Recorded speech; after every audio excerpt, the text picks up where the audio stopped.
Hello everyone, welcome to our channel stock engineers. So guys, आज हम बात करने वाले हैं निफ्टी 50 की। और निफ्टी 50 का हम एनालिसिस करने वाले हैं।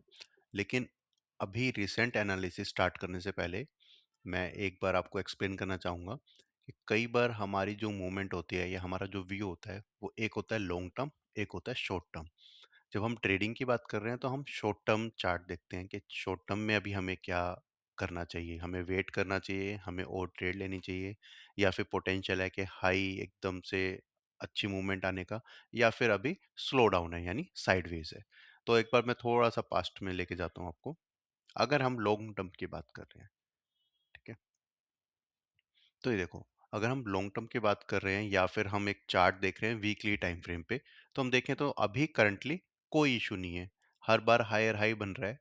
ऑल दो सिग्निफिकेंट डो टॉप डो बॉटम की बात नहीं कर रहे हैं, हम एक जर्नली बात कर रहे हैं कि नॉर्मल चल रहा है चार्ट। अभी अभी थोड़ा सा गिरा, ऐसा तो हर बार गिरता है, ठीक है। इस तरह की मूवमेंट ओके है। लेकिन अगर यही चीज हम वापस चले जाए कैंडल चार्ट पे, वापस चले जाएं डेली चार्ट पे, तो हम देखते हैं कि नहीं, अभी तो ये लोअर लो बना रहा है और जो हमारी एक बहुत इंपॉर्टेंट कैंडल बनी थी उसके नीचे जा चुका है।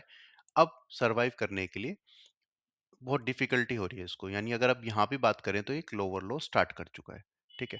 तो मैं थोड़ा पास्ट में लेके जाता हूँ। जो हमारा पास्ट एनालिसिस था वो क्या था, वो ये था कि अब ये 30,000 जा सकता है। 30,000 किस वे में जा सकता है, क्या एक दिन में या फिर सीधी लाइन में जाएगा, किसी को नहीं पता। तो सबसे पहले हमने देखा था कि यहाँ पे कप हैंडल टाइप बना है, जो कि ये हमारा इंक्लाइन पे है, यानी हमारा स्ट्रेट कप हैंडल नहीं है, बट ये थोड़ा सा एंगल पे है। और उसके बाद अब इसने ब्रेक किया, ऑल टाइम हाई पे इसने क्या किया, रेजिस्टेंस ली, और उसको भी क्रॉस नहीं कर पाया।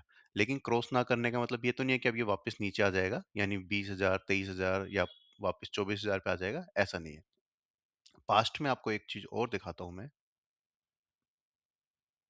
ठीक है। तो क्या होता है, आज अगर आप इस मूव को देखोगे तो आपको लगेगा ये तो बहुत अच्छी मूव है। इतनी क्लियर मूव अगर एक हमें अब मिल जाए सीधी लाइन में, यहाँ से यहाँ तक, देखो कितना अच्छा है। जब भी हम पास्ट में कुछ चीज देखते हैं तो हमें लगता है ये यहाँ से लेकर मार्केट चली थी 37%, एकदम से ऐसा मूव आ जाए तो अच्छा लगेगा। लेकिन ये क्या हो गया, ये लॉन्ग टर्म में आया, यानी अभी तो नहीं आया। दिसंबर से लेकर कब तक आया था, फैब यानी नेक्स्ट ईयर। तो 1 साल 2 महीने में ये मूव आई थी। अब इसके बीच में अगर हम देखें शॉर्ट टर्म में, तो शॉर्ट टर्म में देखो इस तरह की मूव्स भी आई थी। ये डाउन आया, यहाँ पर छोटा सा एक लोअर लो भी बनाया, यहाँ पर सडनली एक बड़ा फॉल आया होगा, 3 4 दिन का लगातार लोगों के सबके स्टॉप लॉस हिट हो गए होंगे। सेम यहाँ पे हुआ होगा, सबको लगा होगा कि यहाँ पे अब लोअर लो बन जाएगा, मार्केट अब खत्म है। अब यहाँ तक भी उनने वेट किया होगा कि नहीं, मार्केट में ट्रेड करें कि नहीं करें, कहीं फिर से यहाँ पे ना रुक जाए, राइट। फिर ऊपर जाने के बाद फिर से नीचे आया, फिर लोअर लो बनाया। मैं ये बताना चाह रहा हूँ कि इस तरह की मूव्स आई और फाइनली एकदम से मूव आई। अब हमें जो एंड ऑफ द डे दिखता है वो ये दिखता है कि यहाँ पर इतनी मूव आई थी। सेम सब जानते हैं कि 2020 और 21 की जो मूव थी वो सबसे बड़ी मूव थी, उससे अच्छी मूव कभी नहीं आई। लेकिन अगर यहाँ पर देखें तो ये देखो, लोअर लोज, सडन फॉल, साइडवेज, और फिर ये मूव। तो सबको देखने में आज लगता है कि कितनी अच्छी मूव आई थी, काश हमने यहाँ पर इन्वेस्ट किया होता, ठीक है। सेम वही मैं बताना चाह रहा हूँ। जब हम देख रहे हैं कि 30,000 जाएगा, क्या ये आगे कंटिन्यू करेगा, तो अभी कुछ नहीं पता। लेकिन ये छोटी छोटी मूव हमें दिखेंगी, लेकिन जब ये 30,000 पहुंच जाएगा या सडनली ऐसी बड़ी मूव आ जाएगी, तो हम ये सब इग्नोर कर देते हैं। हम देखते हैं कि वाह कितनी अच्छी मूव आई थी। तो ये चीज हमें देखनी है कि अब आगे ये कंटिन्यू करता है या नहीं। तो हम लॉन्ग टर्म में जो है, लॉन्ग टर्म में हम बिल्कुल शांत बैठे हैं। अब ये समझ गए होंगे आपके लॉन्ग टर्म में मेरा कहने का मतलब क्या है। लॉन्ग टर्म से मेरा कहने का मतलब है कि अभी कोई दिक्कत नहीं है, देखते हैं आगे क्या होता है। शॉर्ट टर्म में अब क्या हो रहा है, अब शॉर्ट टर्म यानी ट्रेडर्स के लिए, तो हम चले जाते हैं डेली चार्ट पे या 75 मिनट्स पे। तो हम यहाँ देखते हैं प्रॉपर एक हेड एंड शोल्डर बना। इतना कुछ खास नहीं, मतलब हेड ज़्यादा अच्छा नहीं बना, और अच्छा ऊपर जाके आता तो और अच्छी बात, अच्छा लगता। लेकिन अभी यहाँ पे क्या है, लोअर लोज बन रहे हैं।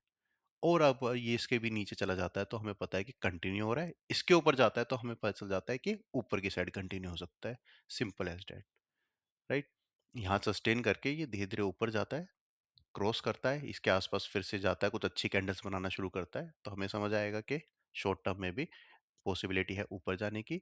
और शॉर्ट टर्म में ही अब ये पॉसिबिलिटी है कि इस लाइन के वापस नीचे जाता है कि नहीं जाता। इस रीजन से ही हमने यहाँ पर एक दिन हमने पिछले एनालिसिस में बात कर रहे थे कि बड़ी कैंडल्स आती हैं जैसे, ये अच्छी अच्छी कैंडल्स आती हैं, इनका लो क्यों इंपॉर्टेंट है, ये गैप क्यों इंपॉर्टेंट है, तो आप देखोगे इनने तोड़ दिया। शॉर्ट टर्म में जो एक अच्छी कैंडल बनी थी उसका अब इसने नल एंड वॉइड कर दिया। नल एंड वॉइड का मतलब है कि अब इसकी हमें कोई इंपॉर्टेंस दिख नहीं रही। तो यही है कि साइडवेज है, शॉर्ट टर्म में वापस कंटिन्यू होता है तो हमें मिल सकता है सडनली इस साल में ही हमें, सॉरी नॉट इस साल, अब तो हो गया, कि हमें कुछ महीनों में ही 30,000 मिल जाए, या फिर ऐसे शॉर्ट टर्म में ऐसे धीरे धीरे ऊपर ये सब मूव मिलते रहे। लॉन्ग टर्म में आपको क्या देखना है, वीकली चार्ट पे जाओ, यहाँ पर आप लाइन चार्ट लगाओ और देखो कि भाई बड़ा फॉल आ रहा है कि नहीं आ रहा, सडनली गिर रही है मार्केट, नहीं गिर रही है। अगर ऐसा हो रहा है तो आप समझ जाओ कि जो हमारा 30,000 का जो एक टारगेट था कि जा सकता है कपर हैंडल के पॉइंट ऑफ व्यू से, वो अभी नहीं हो रहा। ठीक है, तो ये दोनों एनालिसिस है। आप जिस तरह का एनालिसिस अपना यूज़ करना चाहते हो लॉन्ग टर्म के लिए कि हाँ मुझे कुछ इन्वेस्ट करना है, शॉर्ट टर्म में मुझे ट्रेड करना है, तो ट्रेड के लिए आपने बता दिया कि लोअर लोज बन रहे हैं, हाई राइज बनते दिखें, अच्छी कैंडल्स आए, एटलीस्ट इसके आसपास ऊपर जाने लगे, तो आप देख सकते हो स्टॉक्स को अपना फिल्टर आउट करना शुरू कर सकते हो। अदरवाइज लोअर लो बन रहे हैं तो थोड़ी देर शांत बैठो जैसे कि हम बैठे हैं। तो यहाँ पे मैं इस वीडियो को एंड करता हूँ। Thank you.